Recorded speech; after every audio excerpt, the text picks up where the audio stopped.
In this video, we're going to focus our discussion on meiosis, which is that form of cell division that's used in sexually reproducing organisms to produce their reproductive cells. But before we get into the details of how meiosis occurs, it'll be useful to spend some time thinking about and comparing different modes of reproduction more broadly. So thinking about the role of asexual reproduction and sexual reproduction as it occurs in different organisms in the biosphere. To begin, we should differentiate between the terms sex and reproduction because, as animals, we tend to think about these things as always being inextricably linked because that's the way that it occurs in the animal world. But we should recognize that these two terms are talking about different things. So reproduction specifically refers to the creation of new individuals in the population, new organisms, whereas sex is really referring to the exchange or combination of genetic information. So these are two distinct things that are going on here. And in animals like us, these two things are linked because we do reproduce sexually rather than asexually. But it's not always the case. And in fact, I should remind you that even bacterial cells that reproduce via asexual reproduction, that is through the process of binary fission, still find ways of having sex. Actually, they can exchange genetic information with one another. The way that bacteria would do this is through a process called conjugation, where you would have maybe two bacterial cells, each of which has its own DNA, its main chromosome, as well as those extra chromosomal plasmids that we've talked about before in the class. So if these bacteria were going to reproduce themselves, they would do so via binary fission, as we've talked about before, and generate identical clones to the parent cell. But the generation of genetic diversity and exchange of genetic information is so important as a mechanism for increasing fitness in the environment that even organisms like bacteria that will reproduce asexually will have means to exchange genetic information. So in bacteria, what this looks like is that they would generate what's called a sex pilus, which is essentially a little protein bridge that connects the cytoplasm of these two cells, and in so doing they would actually be able to pass DNA molecules, generally these plasmids, back and forth and exchange genetic information in that way. And again, that process is called conjugation. But it's really a form of bacterial sex where they're exchanging genetic information. If we're talking about animals and plants and multicellular organisms, then what that looks like is that these organisms would have specialized reproductive organs that would produce gametes or reproductive cells, which would then combine and produce new individuals in the population, right? So all organisms, no matter what domain of life we're talking about, are going to have means of generating genetic diversity and exchanging DNA with other organisms in the population, but that's not necessarily linked to their mode of reproduction, right? So that occurs both with asexually reproducing and sexually reproducing organisms. We've talked before about binary fission and mitosis as means for single-celled organisms to reproduce themselves via an asexual mechanism, right? Generating identical clones from one parent cell. But we should note that there are lots of ways for organisms to reproduce in an asexual fashion, generating clones besides binary fission and mitosis. So for example, here we're seeing an example of budding in a hydra, which is an aquatic organism. And essentially what you see is here the parent hydra budding off a little juvenile hydra, which when it's mature enough will actually break off from the parent and then go on, as its own independent free living organism. So that's asexual reproduction because this bud is actually a clone of the parent. If you garden, you've seen plants like strawberries send out runners and new plants emerging from particular nodes on those runners. That's a form of asexual reproduction. All of these new plants are going to be clones of the parent. Anytime you grow a plant from a tuber like a potato, those sprouts that generate the new plant are clones of the original parent plant that produced that tuber. So that would be an example of asexual reproduction. And one of the most extreme examples that exists of this mode of reproduction is the colony of quaking aspens in Utah, referred to as Pando, generally considered to be the largest organism on Earth, because what this stand of trees actually is one colony that is all connected by a common underground root system. And the way that all of these independent trees have sprung up is by suckers that were originated from the original parent tree. And so technically, we can consider them all part of one organism because they share an underground root system. But if something happened to sever one of these shoots, what looks like a tree, but it's really just a shoot, to sever one of these shoots from surrounding trees, it would be able to live as a free living organism. So technically, it's actually, another organism in the colony. So there are lots of ways that organisms can reproduce via an asexual fashion, and there are definite advantages and disadvantages to this mode of reproduction. So, for example, if you are a non-motile organism like a plant, then advantages include the fact that you don't have to go looking for a mating partner. If you can't move, finding a mating partner is not easy.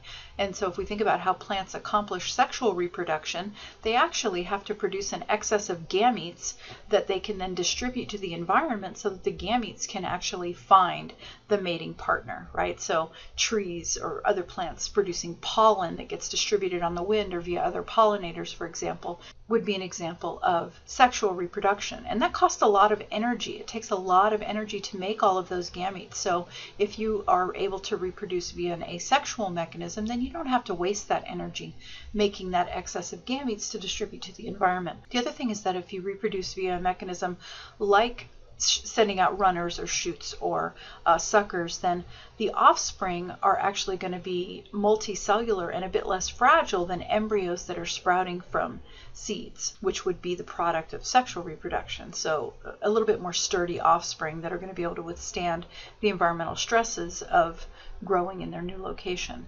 Another advantage is that if the parent is well adapted to the environment, then because the offspring are clones, they are going to be equally well adapted to that environment. And that allows a rapid colonization to outcompete any individuals of other species or offspring of other individuals in the population within that same geographical region, right? So in terms of competition, you have an advantage there.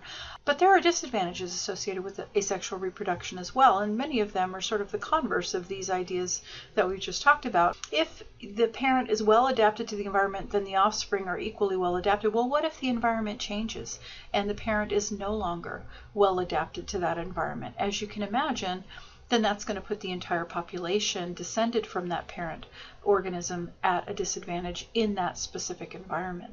So advantages and disadvantages are definitely at play. Well, what about sexual reproduction then? In sexual reproduction, what we see is that there's a genetic contribution from more than one parent, and the offspring in sexual reproduction are genetically distinct from one another and diverse within the population. And human beings are a really nice example of that kind of diversity. We have a lot of diversity in superficial characteristics, so it's really obvious to see that kind of genetic diversity that arises from sexual reproduction. But we should recognize that in addition to these sort of superficial physical characteristics that maybe don't have a lot of biological significance, all of our hidden physiological traits are subject to the same level of diversity. So, things like energy utilization and efficiency of metabolism, susceptibility to disease like cancer, all of that is subject to the same level of diversity. We just can't see it on the surface. And I should remind you, I showed you several examples of plants reproducing via asexual reproduction, but most plants primarily use sexual reproduction as a means of generating new individuals in the population. So they have specialized reproductive organs just like animals do. And those would be the flowers if we're talking about angiosperms, or if we're talking about conifers or gymnosperms, things like pine cones, right? But in any case, some kind of specialized organ that produces specialized reproductive cells that can combine and produce new individuals in the population. And that combination, that contribution from more than one parent generates a lot of genetic diversity. As we've discussed before, in order for sexual reproduction to take place, there has to be that specialized population of cells that's capable of participating in this combination, this contribution of genetic information from more than one parent. And these are the gametes, or the reproductive cells. If we're talking about animals, sperm and egg. If we're talking about plants, pollen and egg, or ova, right? And the form of cell division that's used to generate those gametes or reproductive cells is, of course, meiosis. Before we talk about the details of meiosis, we need to spend some time talking about DNA and the change in DNA content that is necessitated by using sexual reproduction as a mode of generating new individuals in the population. So let's take an example of a cell here that is some organism that reproduces via sexual reproduction, right? Let's say that it's a diploid organism, just like we're diploid. Ploid, that term ploid refers to chromosome number. Di, as we've seen before, means two, so this would be an organism that has two sets of its chromosomes or DNA molecules, so two sets of DNA. And we are also diploid organisms, right? So this is just a simplified model of the situation, the scenario that we would see in our cells. The term haploid, as we've talked about before, refers to half. So ploid, again, means chromosome content. Hap refers to half. So a haploid cell is one that has half the DNA of another cell within the same organism, right? And so what happens in meiosis is that in that reductive division, we start with maybe a diploid cell, and that diploid cell divides and produces reproductive cells that have half of the DNA content of that original starting parent cell, and then having half of that DNA content, it can now participate in the sexual reproduction process, right? Combining cells from two individuals to produce the new zygote or embryo or offspring from that reproductive event. So in this example, in this cell, we're looking at a cell that has basically two sets of three types of chromosomes or DNA molecules. So we can distinguish them as, large, medium, and small. So let's say this is chromosome large, right? There's another chromosome large that would have been inherited from the other parent, and this is sort of indicated by the color coding here, where red refers to all of the chromosomes that were inherited from the maternal parent of this organism, and blue is indicating all of the chromosomes that were inherited by the paternal parent of this organism, so mom and dad. Now, this chromosome 1 and this chromosome 1 are referred to as the same type of chromosome because they have the same sets of genes on them, right? So that's chromosome 1 from mom, chromosome 1 from dad, chromosome 2 from mom, chromosome 2 from dad, chromosome 3 from mom, chromosome 3 from dad. So that makes sense, right? The same types of chromosomes have the same sets of genes on them. We call those chromosomes of the same type, one inherited from each parent, homologs or homologous chromosomes. So homologs are chromosomes of the same type with the same sets of genes, one inherited from each parent. Now in this case, we're looking at a cell that's preparing to undergo cell division that has already been through S phase. And we know that the cell has already been through S phase because what we see here are sister chromatids that are joined together at the centromere, right? And even though it's often presented as the centromere actually being the joining point, as we've talked about before, we know that these sister chromatids are actually held together by cohesin proteins, and those cohesin proteins are found in particularly high abundance here at the centromere. But the centromere is actually just a region of DNA. It's not actually what's holding these sister chromatids together. That's the cohesins. So in this case, we're looking at a diploid cell that contains 6 chromosomes total. So the diploid chromosome number, 2N, 2 sets of chromosomes, is equal to 6.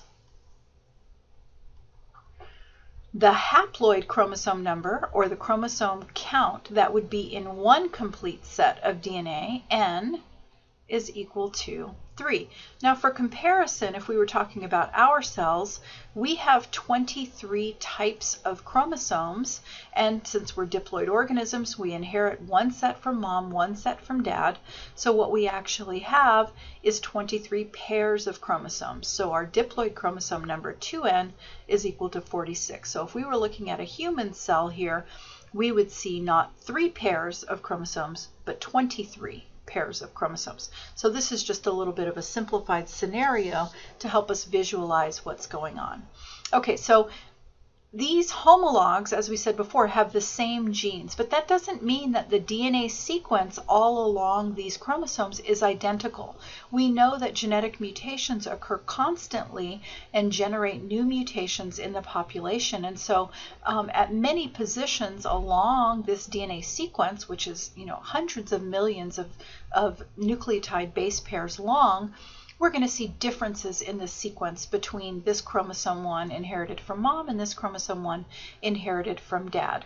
But the genes that are on these chromosomes are the same, right? And so, in other words, if at this position on chromosome 1 there is a gene that is associated with hair color, at that same position on chromosome 1 inherited from mom, there's also going to be a gene for hair color. Now, does that mean that the hair color gene is going to be identical on both of these sets of DNA? No. Maybe the gene that's inherited from dad encodes red hair. Maybe the gene that's inherited from mom encodes black hair, right? So, same gene, slight differences or even dramatic differences in DNA sequence cause those genes to have different sequences and therefore to encode different proteins, and those proteins are associated with different traits or characteristics for whatever this gene specifies, right? So these alternate versions of the same gene that differ in sequence are referred to as alleles. So homologs are the chromosomes of the same type with the same sets of genes, but potentially different alleles of those genes, one inherited from each parent. These terms, chromatid, homolog, and alleles, can be very confusing. So you need to spend some time making sure that you understand the distinctions between them. Remember that sister chromatids are the identical copies of DNA produced during S phase, during DNA replication. Homologs are the chromosomes of the same type that have the same sets of genes on them, one inherited from each parent. And alleles are slightly different versions of the same gene that arise from mutations in the DNA, changes to the DNA sequence. So human cells have 46 chromosomes. And we can actually visualize those chromosomes, not just from humans, but from any organism, using what's referred to as a karyotype. So a karyotype is generally created using what's called a metaphase squash. So taking cells that have been artificially stalled or paused in the middle of metaphase so that the chromosomes are in their most condensed state, and then exposing them to some kind of a dye or other reagent that binds to the chromosomes in a different fashion depending on which chromosome it is, and then taking a picture and visualizing that full set of chromosomes. So in humans, the way that you would do this kind of metaphase squash is you take a blood sample and treat the blood sample with a compound that induces white blood cells to undergo mitosis, and then treat them with another drug that actually causes mitosis to stall right in the middle of metaphase. It actually disrupts the microtubule network. So the cells can't get past metaphase. You literally squash the cells to spread the chromosomes out from one another and take a picture. And once upon a time, this would have been, a picture on real film, and you'd cut out all the individual chromosomes and line them up. Now, of course, this is all done digitally. The interesting thing is that the dyes that are used in this procedure will bind differently to different chromosomes. So here we're looking at a karyotype of all of the chromosomes in a full set of the human genome, right? So we have 23 pairs of chromosomes. 22 of them are what are referred to as autosomes. So these are all of the chromosomes other than the sex chromosomes. And then one pair of sex chromosomes, the X and the Y. So 23 types of chromosomes that we inherit in pairs. And the dyes that are used for the karyotyping will bind differently to each of these different chromosomes based on differences in chromatin structure that these chromosomes exhibit from one another.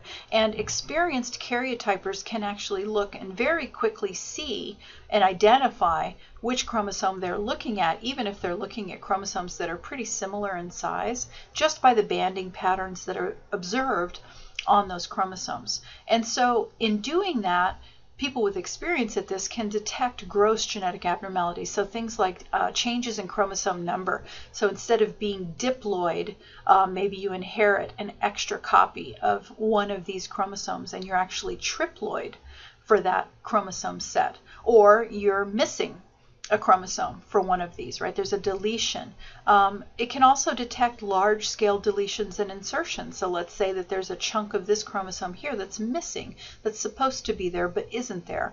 And then translocations, and that's where maybe a hunk of one chromosome gets moved from one chromosome to another, a translocation event. So large-scale events like that. This would not be a technique that would reveal small-scale changes like differences in single nucleotide pairs within the DNA sequence. But this is really useful for visualizing large-scale abnormalities in chromosome structure or chromosome number. So this is what that full set of human DNA would look like. Again, 22 pairs of autosomes and 1 pair of sex chromosomes, the X and the Y. And so as diploid organisms, we would inherit one full set of these DNA molecules from each of our parents. Now, how is that accomplished? Well, it's accomplished by virtue of the fact that we have specialized reproductive organs that produce a specialized population of cells that's set aside to participate in that reproductive event. And the way that that occurs is by virtue of the fact that we, like all animals, have specialized reproductive organs which contain specialized cell populations that generate gametes or reproductive cells with half the genetic content of every other cell in our body. And the way that that occurs is through this form of cell division that we've defined before as a reductive division called meiosis. So meiosis only occurs in those reproductive organs. So through the process of meiosis, gametes, reproductive cells, sperm and ova or egg, are produced that have half the genetic content of all of the other cells in the body. Now, when these two reproductive cells or gametes combine in the process of fertilization, they produce a new diploid cell, what's referred to as a zygote, the earliest stage of embryogenesis, that itself is diploid once again. And then the way that we get from that very early embryo to that adult stage is massive waves of mitotic cell division that drive embryonic growth and development and specialization of those resulting cells, all the tens of trillions of cells in the body. All right, and so these life cycle stages that produce a haploid reproductive cell producing the next generation of organisms, which themselves are diploid, is how we control chromosome number across the generations. If you just took a random cell in the body that reproduces via mitosis and combined it with another cell from another individual in the population, then obviously you would be doubling your chromosome number every time two individuals in the population reproduced. But in this way, we take our chromosome number, we cut it in half, and then when those cells combine with one another, we get back to our original chromosome number once again. So that's what happens in the process of meiosis. So let's compare that change in chromosome content with what we would see happening in mitosis in one of the cells of our body. So again, in mitosis, this is a form of asexual reproduction. A cell is dividing to produce identical daughter cells. We're not talking here about reproduction in the sense of producing new organisms, just reproduction at the level of the cell. So let's say maybe this is happening in, I don't know, in a liver cell or in a skin cell or a bone cell, right? Mitosis is going to produce new daughter cells. So we would start with a diploid cell, 46 chromosomes. Before that cell ever goes through mitosis, it's going to go through S phase, right? And we know that what happens in S phase is each chromosome gets duplicated, so that's going to give us 92 DNA molecules. And then the cell would go through mitosis And what would we end up with? Well, we would end up with 2 daughter cells, each of which have 46 chromosomes. So we start with 46 chromosomes, we end with 2 daughter cells with 46 chromosomes, we get right back to where we started. And these daughter cells are identical clones of the parent cell that we began with. Now let's contrast that with what happens with meiosis. So meiosis, as we said, is only going to happen in that specialized population of cells that is present within the gonad, in the reproductive organ, so in ovary or testis. That germ cell, like all the other cells in the body, is going to be diploid. It's going to have 46 DNA molecules. Those 46 DNA molecules are all going to be copied in an S phase prior to the onset of meiotic division. But in contrast to what we see happening up here with mitosis, with meiosis we see 1 replication of DNA, but then 2 rounds of cell division. So we have meiosis 1, just abbreviating as M1, which is going to cut the chromosome number in half. And then each of those cells will undergo a second cell division event, resulting in half the DNA content that we began with, right? So 1 DNA replication, 2 cell divisions, and we end up with 4 haploid daughter cells compared to the original parent cell that we began with. So this second cell division would be called meiosis 2. So one way in which the cells, the products of meiosis, differ from those of mitosis is that we end up with a reduced chromosome number that's been cut in half. But the other thing that we're going to be seeing is that along the way, particularly here in meiosis 1, we're going to see the introduction of genetic variation in this first cell division that's going to make each of these daughter cells genetically distinct from one another and from the cell that we began with. So in broad overview, what we're going to see happening with meiosis, starting out here in interphase before meiosis is even beginning, let's say we have these 2 chromosomes, these 2 homologs. This is a very simple scenario. If that cell is going to undergo meiosis, first it's going to have to go through S phase and G2, right? It's going to finish the rest of interphase. In S phase, each of these is going to be duplicated, so we might now call these duplicated homologs. These are our homologs. Now they've been duplicated.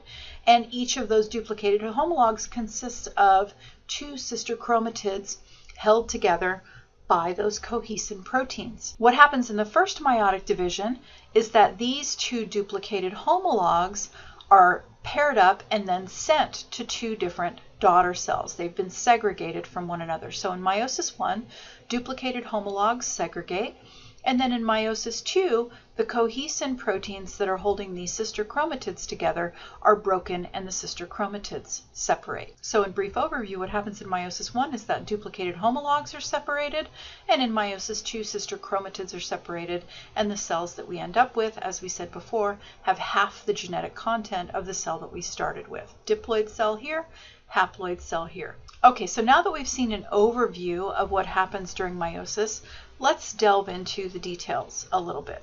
So we're going to focus first on meiosis 1, the first round of cell division, and see what happens. And it turns out that in meiosis 1 is where we get genetic diversity introduced into the gametes. So this is really important. And mechanistically, what we see happening in meiosis and mitosis is kind of similar in terms of the overall changes that we see happening within the cell. We're going to be seeing the same sort of condensation of chromosomes, the same sort of fragmentation of the nuclear envelope, the same sort of chromosome separation that's being controlled by microtubules, which themselves are being organized by the centrosome and microtubule organizing center in the cell. But in meiosis 1 in particular, we do see some very important differences between this cell division and what happens in mitosis. And again, overall, when we think about meiosis as a whole, what we're going to be seeing is a reduction in chromosome number through these 2 cell divisions. So let's look at what happens in meiosis 1, focusing in particular on what is different between meiosis and mitosis. So as the cell goes from interphase and enters prophase of meiosis 1, what we might call prophase 1, what we see happening is very different than what we see happening during mitotic prophase. So in meiosis, the duplicated homologs that are partners, so chromosome 2, chromosome 2, chromosome 1, chromosome 1, chromosome 3, chromosome 3, those get paired up, right? So let's say that's 1, 1, 3, 3. The cell finds those homologs and pairs them up to form tetrads. And these are called tetrads because we've got two duplicated chromosomes here, each of which is comprised of two individual chromatids, so two individual DNA molecules that are being held together. So that's why it's called a tetrad. Now, an interesting thing happens once these homologous pairs have been brought together in the cell, and that's that we see the non-sister chromatid arms exchanging bits of DNA. And the points at which this exchange is going to happen are called chiasmata, or chiasma, plural. And what actually happens here is that these DNA molecules break at this position and then rejoin such that this little bit of blue that was originally part of this chromosome is now combined with this red chromosome, and this little bit of red that was once a part of this chromosome is now joined to the blue, right? So this is referred to as crossing over or recombination. So chiasmata, or crossover points, are the points where the DNA gets broken and then rejoined, but the DNA has swapped places. And this is sort of illustrating a very simplistic scenario where we have two breakpoints, 2 points of crossover on this chromosome. But if we look at actual chromosomes that are undergoing a prophase of meiosis 1, what we would see is numerous crossover points all along the length of this paired up set of homologs. And in contrast to what we see here, it wouldn't just be these two sort of middle chromatids, non-sister chromatids that are exchanging, but these outer ones would also be able to come together and exchange bits of DNA as well. And so what is this going to do for the cell? Well, this is going to generate new combinations of alleles, right? So if we think about this, if we've got a chromosome pair here, like we were talking about before, and let's say that we've got hair color alleles up at this end of the chromosome, this allele coding for red hair, this allele coding for black hair, and let's say that we've got an allele for eye color down here, and on this chromosome green eyes are what are encoded, and down here at this position on the homolog we've got brown eyes. Then on this parental chromosome we have a combination of black hair, brown eyes, and on this parental chromosome we have a combination of red hair and green eyes. If there's a crossover event such that these two chromosomes exchange this leg of DNA, then what we would now have is red hair combined with brown eyes, black hair combined with green eyes, or a new combination of alleles as a result of exchange of DNA. So this is one place that we get genetic diversity between the gametes introduced. The gametes that are going to result from the meiotic divisions are going to end up with new combinations of alleles on their chromosomes than the DNA that we started with because of crossing over in prophase 1. So the molecular events, as I said before, are very similar to what happens in mitosis. We're going to see these microtubules joining up to kinetochore proteins on our duplicated homologs. We're going to see the spindle forming, the nuclear envelope fragments, all that good stuff is going to happen. And then that tug of war between the motor proteins is going to start to take place. But here, the way that these microtubules join up to these chromosomes is a little bit different than what we saw in mitosis. So remember that in mitosis, the way that we saw those attachments taking place, we have our kinetochore proteins here, is that we had our microtubules connecting up from opposite poles to the sister chromatids like so. In meiosis, the way that those are going to get connected is that we're going to have our tetrads that contain our duplicated homologs. We're going to have kinetochores on both of the sister chromatids, just like we had before. But in meiosis 1, the way that the microtubules join up is that microtubules from one pole are going to be grabbing onto this whole duplicated homolog, and microtubules from the other pole are going to be grabbing onto this whole duplicated homolog, right? Whereas with mitosis, all of the chromosomes sort of lined up single file, with the two sister chromatids being connected up to the opposite poles of the cell. So this is our tetrad that still remains together, right? And the tug of war, tug of war, tug of war is going to pull that tetrad to the midline of the cell. And what we're not talking about and not really going to spend any time on is that there's a separate set of proteins that's referred to as the synaptonemal complex that joins these duplicated homologs together in prophase of meiosis 1 and keeps them together through metaphase until they separate in anaphase. And those are different from cohesids. It's a completely separate molecular complex that holds our two duplicated homologs together to form this tetrad. Okay, so we're going to have that tug of war, tug of war, tug of war, where motor proteins over here are trying to pull that duplicated homolog in that direction. Motor proteins over here are trying to pull that duplicated homolog in that direction. But as long as this complex of proteins between them is not allowed to be cleaved, then they're not going to make any headway. And just like we saw in mitosis, we're going to see alignment at the midline of the cell due to that tug of war. And so we see alignment of tetrads at the metaphase plate.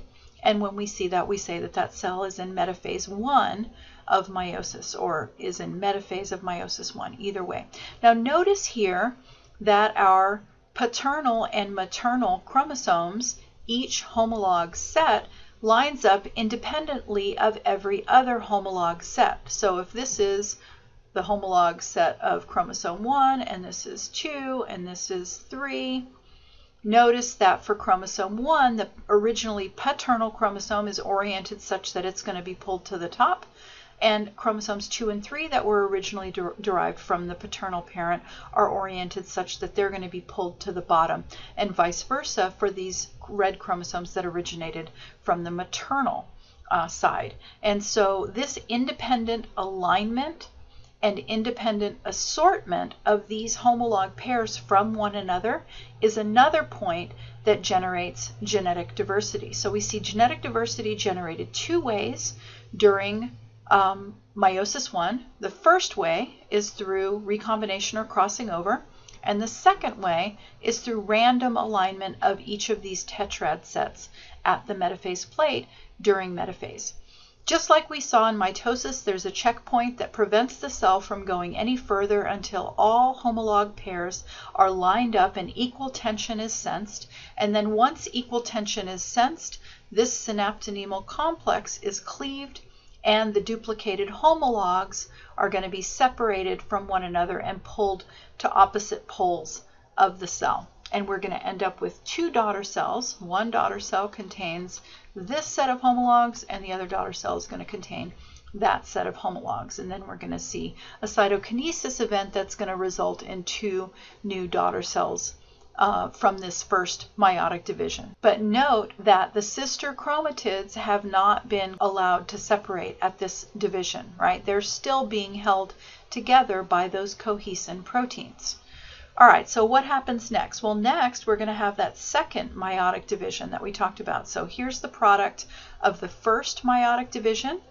Contains duplicated homologs with sister chromatids still held together. The good news is that meiosis 2 happens exactly like mitosis does. The events are identical. So if the nuclear envelope has completely reformed and the spindle has gone away, which doesn't always happen, but sometimes it does, then we're going to see the onset of prophase once again, where the chromosomes condense, the nuclear envelope fragments, we see the spindle forming, We start to see microtubules forming attachments to the kinetochores on our sister chromatids. Through the motor proteins pulling in opposite directions, those chromosomes are all going to be aligned sort of single file at the equator of the cell. So all chromosomes align single file on the metaphase plate. Once equal tension has been sensed on those kinetochores, the motor proteins are allowed to separate these chromatids. When the cohesins are cleaved, they get pulled to opposite ends of the cell, and we see telophase and cytokinesis resulting in 2 daughter cells. And so each of these daughter cells is going to have one set of 3 chromosomes. And as you can see by looking at the diagram here, these cells are a combination of blue and red, right? There's recombination that's taken place here where they have exchanged bits of DNA with one another. And so if we're thinking about this process as a whole, we had 2 daughter cells that were the result of the first meiotic division. Each of those is going to go through meiosis 2, and each of those is going to result in 2 daughter cells at the end. And so what we end up with are 4 haploid daughter cells, all of which are genetically distinct from one another. And if we think about it from the perspective of the DNA molecules, those DNA molecules are actually distinct from the DNA that we started with because of recombination that's taken place. So in broad overview, if we compare what's happening in mitosis to what happens in meiosis, starting from a parent cell that has 2 sets of 3 types of chromosomes, so in other words, is a diploid cell with 2N, its diploid chromosome number equal to 6. Before the onset of cell division, that cell, no matter which form of cell division it's going to go through, has to copy its DNA, right? So S phase is going to have to happen. So if we're talking about this cell being a skin cell or some other body cell, then if it's going to divide through mitosis. So it's going to go through S phase. All of these chromosomes are going to be duplicated. In prophase, the nuclear envelope breaks down, the chromosomes condense, microtubules form their attachments to the kinetochores. Pulling by the motor proteins aligns those chromosomes, and notice that they're all aligned single file at the cell equator. And when equal tension is sensed, the cohesins are cleaved, and all of these sister chromatids are pulled in opposite direction. The cells that we end up with are diploid, just like the parent cell that we started with, and are identical in every way. Right? If this was a germ cell, then the events are going to be different. We're going to start with having to duplicate the DNA, just like we did for mitosis. But following that, we're going to have 2 meiotic divisions. And in the first meiotic division in prophase, the homolog pairs, the matching pairs of homologs are brought together to form tetrads. We see those chiasma, those sites of crossing over form, recombination takes place. Metaphase sees the alignment of tetrads randomly with respect to one another at the metaphase plate, and then what gets separated in meiosis 1 are homologs.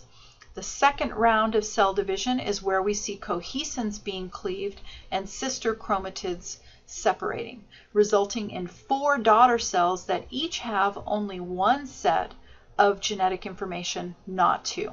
And notice that they are all distinct from one another with respect to the DNA molecules that they contain because of those recombination and random assortment events that happened in prophase and metaphase of meiosis 1. So meiosis gives us 4 genetically distinct haploid daughter cells. Mitosis gives us 2 genetically identical diploid daughter cells. Now again, don't forget what these are. If this was a female, right, if this meiosis was taking place in a female, this would have been happening within the ovary. And these cells that are produced would be eggs or ova. These are now the gametes that could potentially be fertilized through union with a spermatozoa to form a new organism, a new embryo. So don't lose sight of the context in which this meiotic division is occurring. It's occurring within the ovary or the testis to produce the ova and the sperm that are the reproductive cells of the organism. Now that we've talked about the details of meiosis and we've seen how the gametes that are used in sexual reproduction are actually produced, I want to return to a more broad discussion of sexual reproduction and asexual reproduction and their evolution for just a bit. So as we talked about with asexual reproduction, there are advantages and disadvantages associated with sexual reproduction. What disadvantages can you think of? Well, they're sort of the corollary of the advantages of asexual reproduction, if you think about it. You have to find a mate. And if you are not a motile organism, how do you find a mate? Well, you can't really move around and find a mate, and so what you have to do is distribute a huge excess of gametes to the environment in some way and hope that your gametes find an appropriate partner cell to combine with and form new organisms. The other thing that we saw that was an advantage of asexual reproduction is that if you are particularly well adapted to your environment, then your offspring are equally well adapted. Well, that's not going to be the case with sexual reproduction because the offspring are going to be genetically distinct from the parent organism. And so just because you're particularly well adapted to your environment, if you reproduce via sexual reproduction, your offspring may not be. So that's a potential disadvantage associated with sexual reproduction. Sexual reproduction is slower, it's harder to outcompete other organisms, especially if they're reproducing by asexual reproduction. And then, if we think about it, those tiny little zygotic embryos are quite fragile, right? So pretty much every advantage that's associated with asexual reproduction is a potential disadvantage of sexual reproduction. There's also something else to consider, and that's something that's referred to as the twofold cost of sex. If you are reproducing via an asexual mechanism, your offspring inherit 100% of your genes. If you combine your genetic information with another individual's genetic information to form that new organism, each of you is only going to be able to contribute half of your DNA to that new organism, right? Each gamete that participates in sexual reproduction is a haploid gamete. It only contains half of the parent's DNA. And so that's one cost that's associated with sexual reproduction, is you only get to pass on half of your genes to your offspring. The second cost that's associated with sexual reproduction is particular for those organisms that have distinct males and females, where only the female organisms can gestate or produce the offspring, like we see with animals. And in that case, the cost that's associated with sexual reproduction is that half of the individuals in your population don't actually produce new organisms. They contribute a set of DNA to those new organisms, but they can't actually gestate. And so both of those things are distinct disadvantages that are associated with sexual reproduction. So in light of that, given that there are these disadvantages and compared to asexual reproduction, a huge cost associated with sex, how did it ever evolve in the first place? It seems like it would have been selected against. And the answer comes down to two things. Number one, it's likely that having a backup set of DNA, so having two sets or more of DNA, was an advantage to early organisms in case of mutation. And the evidence seems to indicate that what we see happening in prophase 1, recombination, that actually evolved as a mechanism to repair DNA in the case where one set of DNA was damaged or had mutations that couldn't be repaired. The other DNA molecule would actually be recombined with that damaged DNA to repair it. So the mechanisms that are involved with that DNA repair mechanism and that are involved with recombination during meiosis 1 are virtually identical to one another. And so it's very likely that DNA repair mechanism came first and then recombination in gametogenesis came second.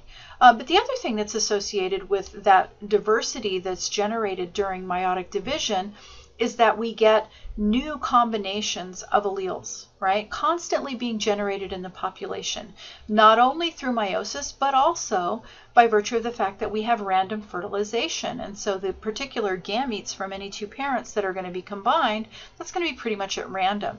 So we're constantly combining alleles in new combinations, and just by chance, occasionally we may combine particularly beneficial alleles in one single individual, and that individual is therefore going to have a very strong selective advantage in the population and in evolutionary terms. The other hypothesis that's gaining a lot of ground and a lot of research evidence to support it is that a primary benefit of the allelic diversity that we get through sexual reproduction is that we're able to outcompete our parasites in a much more efficient manner. So what kind of parasites am I talking about? Here we could be talking about viruses, we could be talking about bacteria, we could be talking about fungi, we could be talking about protozoa.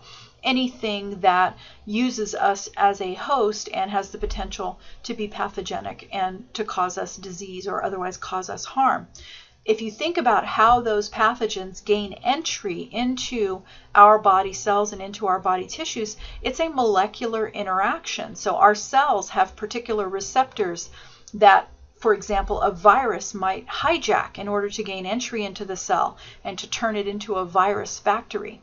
Well, we undergo mutation constantly, and some of those mutations might change the structures of those receptors very slightly, such that those viruses can no longer bind. Well, what's going to happen in the viruses then? Well, they're going to have mutations, and some of those are going to allow them to bind to the new receptors. And so they undergo mutation, we undergo mutation, they undergo mutation, we undergo mutation, and it's this constant arms race between us and our parasites, and it's only the constant generation of new genetic diversity and allelic diversity that allows us to win that arms race. And this is referred to as the Red Queen hypothesis. And this is a literary reference to a passage in Through the Looking Glass. So Alice in Wonderland is talking to the Red Queen, and no matter what Alice does, no matter which direction she goes in, she ends up right back where she started.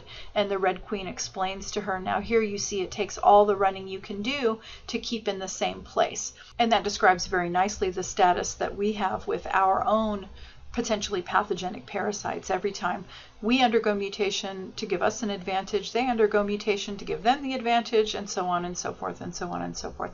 So that diversity that we get through new combinations of alleles is really, really important in the context of our interactions with other organisms that are trying to gain access and entry into our body cells.